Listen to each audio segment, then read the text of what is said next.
Ilang taon ka na? 25 po. 25? Medyo makunat na ito sa Ate Shai. Okay lang sa'yo? Bakit? Ilang taon ka na ba? 28. Kaka Hindi ba? 28. Huwag ka namang mang-scam. Ha? 28 nga. 28 ka pa lang? Oo. Si Sir, ilang taon? 20?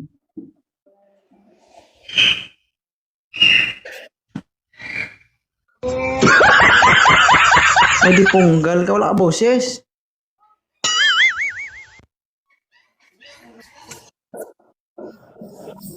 Ano po ba? Ayan. Ilang taon? 25 po. Okay lang to sa'yo, Ate Shai. 25. Oh, at least bata-bata pa. Oo. Sir, Uy. Fain, may tanong ako sa'yo. Okay lang ba? Matagal ko nang kilala si Ate Shai. Oo, ang tanong, kumakain ka ba ng mabaho? Ha? Ako naman po. Kahit walang hugas? Kalag na yun. Palag-palag na yan. Papalag do Ate Shai, oh. Ha? Ha? Naninibago ako dito. Ang bait-bait mo ngayon. Maka-Diyos ka na ba? Okay. Paalala lang, Sir Fain, si Mama Shai ay single mom. Okay lang sa'yo, Sir.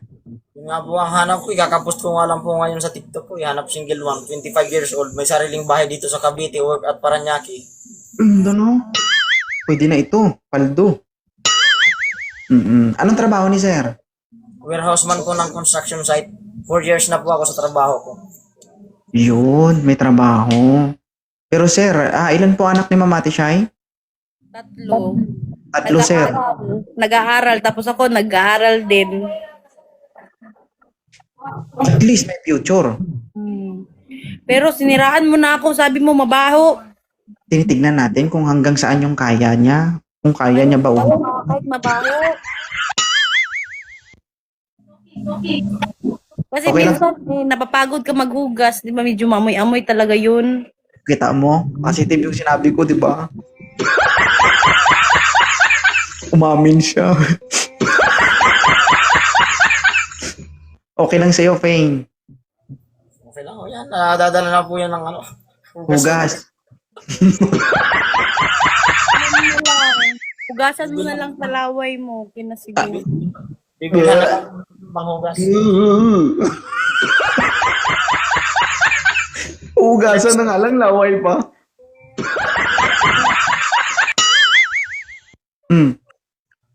Hindi, seryoso, Sir. Naghahanap sa Ate Shai. Pero seryoso din ako sa mga sinasabi ko. Ba't mo natuwa? 2.0 eh. Seryoso siya, Sir. Baho talaga.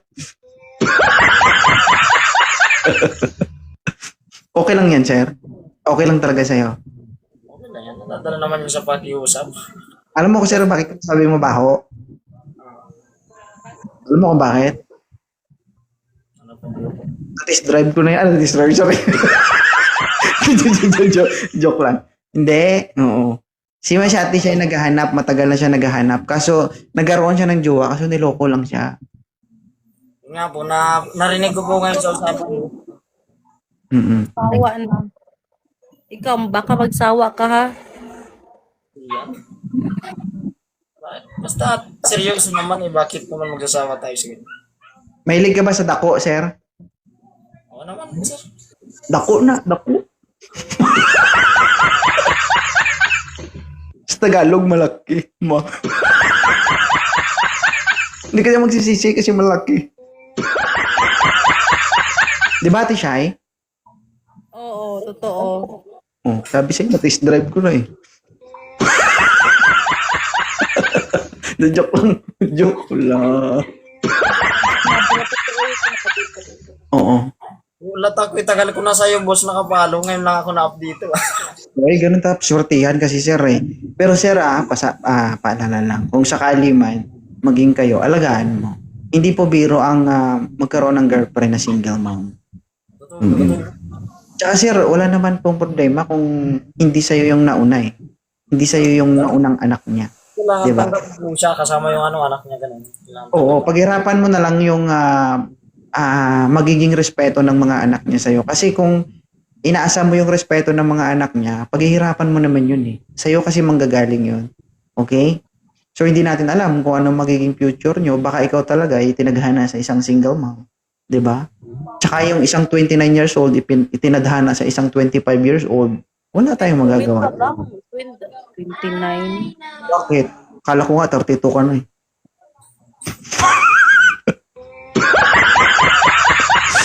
...28, sir. So, 3 lang naman ang lamang. Wala namang problema sa edad yan eh. Mas maganda nga, mas bata, di ba? Gusto ko magkaanak ulit. Uy. Oo. Gusto ko magkaanak ng babae. So, hindi ka naman high blood, sir. Hindi po. Puro na kasi taba ito eh.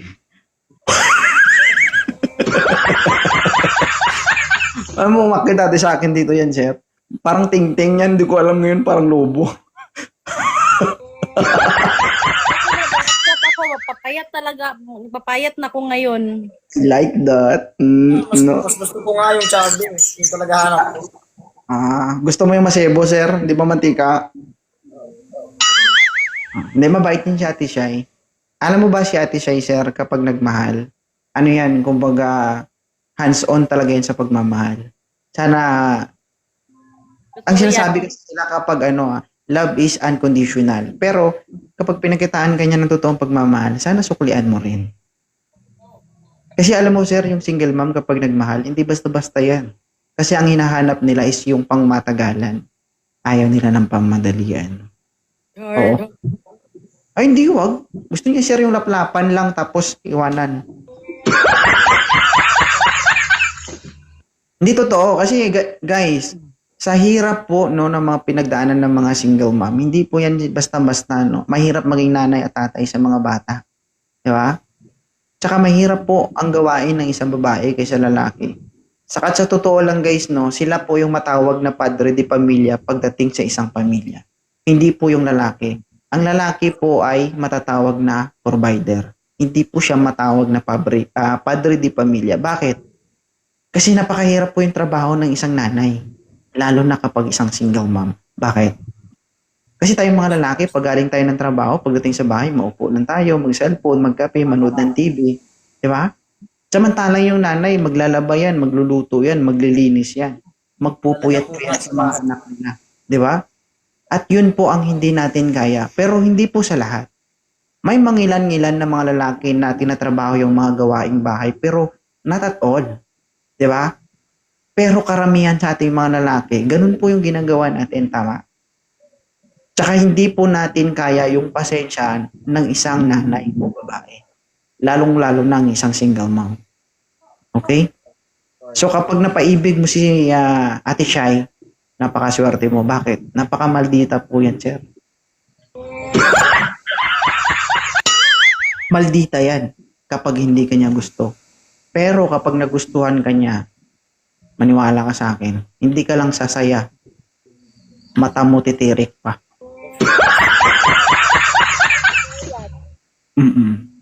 Subukan niya na kasi. Makita mong malaki, sir. Diyos ko, tapos ka na. Makita mo yung malaki, hindi pa kayo nag-uumpisa. Wala na, tapos na.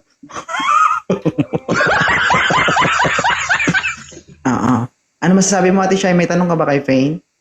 Wala, yun na. Mag-PM niya lang siya lang sa akin. Ano na? Ano, sir? Alagaan mo, sir, ha? Ako, sir. Salamat po sa pag-update ha. Ate Shai, hindi ka na lugi dyan. Oh, subukan ko. Subukan ko ulit na mag-akyat ulit dito. Pag-akyat ako ay hanap ako ulit. Yun lang. Faye, may sabihin pala ako bago ka bumaba. O, huwag ka mabigla, ha? Kasi baka pagbukas mo, namamaga pa yung nakikita mo.